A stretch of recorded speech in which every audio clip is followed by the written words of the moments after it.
ایک طرف طوفانی سیلاب سے قدرت ہمیں بار بار وارن کر رہی ہے، دوسری طرف گناہ جاری ہیں، رک ہی نہیں رہے، ہم روک ہی نہیں رہے اپنے آپ کو گناہوں سے، کرتے ہی جا رہے ہیں۔ صبح کی نماز پڑھی نہ پڑھی اور پھر باقی 4 نمازوں کا بھی اللہ ہی حافظ ہے، یہ ہماری اکثریت کا عمل ہے۔ تو پھر مہنگائی، بے روزگاری یا روزگار کے ساتھ جاب کے ساتھ بے برکتی، مختلف آزمائشیں عام ہیں۔ کافر مشرک یہود ہنود کو نہ دیکھیں کہ وہ تو جی رب کو بھی نہیں مانتے پھر بھی ترقی کرتے جا رہے ہیں، یہ رب کی انہیں عطا کی ہوئی ڈھیل ہے اور اس کی ناراضگی کی دلیل ہے۔ اور ہم جس چیز کو کامیابی سمجھتے ہیں وہ کامیابی اور گڈ اینڈنگ نہیں ہے۔ من چاہا مل جانا کامیابی اور خوشیوں کی ضمانت نہیں ہوتا۔ قارون کا مال، فرعون کی طاقت، نمرود کی بادشاہت ان کی تباہی کی وجہ بنا، کامیابی نہیں۔ اپنا ان سے کمپیئر نہ کیا کریں، ہمارا حال مختلف ہے۔ ہماری اخروی دنیاوی کامیابی ایمان اور عمل کے ساتھ ہے، اور ان میں کوتاہی سے ہمارا رب ہمیں مصیبتوں سے دوچار کر کے پاک اور خبردار کرتا ہے۔ تو کیا پاک اور خبردار ہوتے ہیں؟ ایک طرف بارشیں رکنے کا نام نہیں لے رہی، سیلاب تھمنے کا نام نہیں لے رہے، دوسری طرف کیا ہم رکے گناہوں سے، نافرمانیوں سے، چوری، ڈکیتی، ذخیرہ اندوزی، منافع خوری، یہ سب دیکھیں عروج پر ہے۔ اور تو اور زنا، ہم جنس پرستی، بے حیائی، فحاشی، اس کا سیلاب اس بارش کے سیلاب سے زیادہ خطرناک ہے اور زیادہ زور شور سے بہہ رہا ہے۔ یہ مت سوچئے گا کہ جن کے گھروں کی چھتیں ٹوٹتی ہیں، جن کی لاشیں بہتی ہیں، جن کے اناج ضائع ہوتے ہیں، فصلیں ضائع ہوتی ہیں، انہی کے گناہ ہیں، بلکہ وہ تو اس آزمائش سے دوچار ہو کر پاک ہو گئے، جبکہ باقی رہ جانے والوں کو فکر کرنے کی ضرورت ہے۔ آپ دیکھتے ہیں کہ اکثر کبیرہ گناہوں کا ارتکاب اور دین سے دوری امراء کا وتیرہ ہے، جبکہ ٹوٹتی چھتیں، گرتی دیواریں، بہتی لاشیں یہ غریبوں، دیہی علاقوں میں رہنے والوں اور گوٹھ اور دیہات کے لوگوں کے ساتھ ہوتا ہے۔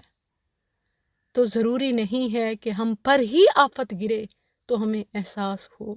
جن کو ان مثالوں سے احساس نہیں ہوتا ان کے بارے میں اللہ فرماتا ہے أَفَأَمِنَ الَّذِينَ مَكَرُوا السَّيِّئَاتِ أَن يَخْسِفَ اللَّهُ بِهِمُ الْأَرْضَ أَوْ يَأْتِيَهُمُ الْعَذَابُ مِنْ حَيْثُ لَا يَشْعُرُونَ۔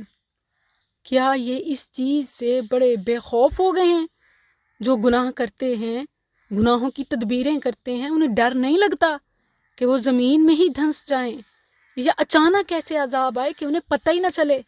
سورہ سجدہ آیت 21 میں اللہ فرماتا ہے وَلَنُذِيقَنَّهُم مِّنَ الْعَذَابِ الْأَدْنَىٰ دُونَ الْعَذَابِ الْأَكْبَرِ لَعَلَّهُمْ يَرْجِعُونَ۔ بڑے بڑے عذاب سے پہلے اللہ چھوٹے چھوٹے عذاب انہیں چکھاتا ہے، دکھاتا ہے تاکہ وہ لوٹ آئیں، پلٹ آئیں۔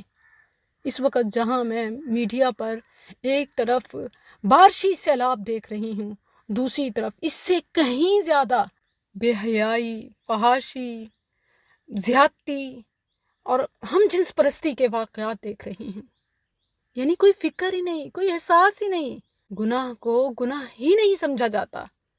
بڑی الارمنگ صورت ہے، خاص طور پر ہم جنس پرستی کے حوالے سے۔ شادی شدہ بیوی بچوں والے مردوں میں قوم لوط کا عمل بڑھتا جا رہا ہے۔ میرے پاس ایک بڑی تعداد میں بہنوں کے میسیجز ہیں جن میں وہ رو رو کر اپنی میرڈ لائف اور فیملی لائف کے حوالے سے بتاتی ہیں کہ کس طرح عذاب بنی ہوئی ہے۔ خاوند کہتے ہیں تمہیں کیا، گھر میں سب کچھ تو پرووائڈ کرتے ہیں، ہمارا ایک ذاتی عمل ہے، اور ایک ذاتی عمل وہ کون سا عمل ہے؟ رب کی نافرمانی، اپنی جان پر ظلم، بیوی بچوں پر ظلم، معاشرے پر ظلم، لوگوں کے لیے ظلم۔ یہ ظلم ہم جنس پرستی کا ظلم ہے، نہیں سمجھ آتا کہ اس کا انجام کیا ہوگا۔ ایک رپورٹ کے مطابق ایک اٹالین شخص نے چند دنوں کا غیر ملکی دورہ کیا۔ اس سفر میں اس نے کئی مردوں کے ساتھ جنسی فعل کیا۔ واپسی پر طبیعت کی خرابی میں جب ہسپتال گیا تو جو ٹیسٹ ہوئے 100 بیماریوں کی ایک لسٹ تھی، بخار، تھکاوٹ، گلے کی سوزش، نزلہ، چکن پاکس، منکی پاکس، کووڈ، HIV اور بہت کچھ، اتنی ساری بیماریاں۔ ڈاکٹرز، ریسرچرز کیا کریں گے؟ آپ کو محفوظ جنسی فعل کا بتائیں گے، مگر آپ کا رب اسلام آپ کو ایسے مذموم فعل سے بچائے گا جس کے اثرات نہ صرف آپ کی صحت، زندگی، بلکہ دنیا اور آخرت کی بربادی تک جاتے ہیں۔